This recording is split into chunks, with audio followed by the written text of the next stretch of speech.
มหาการพี่น้องเอ้ยปลูกไว้ในเรือนในซ่านสิเป็นมงคลให้เรือนให้ซ่านในเรือนในซ่านให้ครอบครัวเฮาอบอุ่นอยู่เย็นเป็นสุขเด้อพี่น้องเด้อปราศจากโรคภัยไข้เจ็บสิ่งร้ายๆต่างๆที่บ่เข้ามาเบียดมาเบียนเรือนในซ่านเฮาได้เป็นมงคลให้เรือนในซ่านให้ครอบในครัวเฮาพี่น้องผู้ใดมีหน้าที่การงาน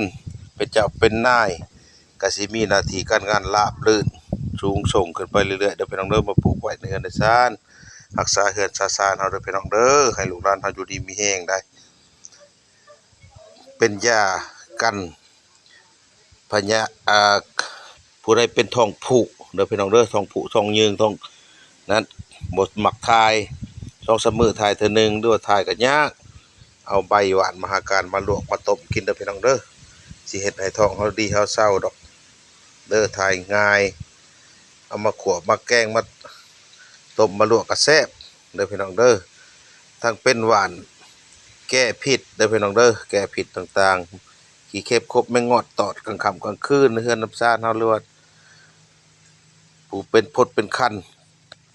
ก็เอามาตำมาหย่องใส่เด้อพี่น้องเด้อถ้าผู้ใดเป็นพดเป็นพื้นเป็นคันนะสิดีดอกพี่น้อง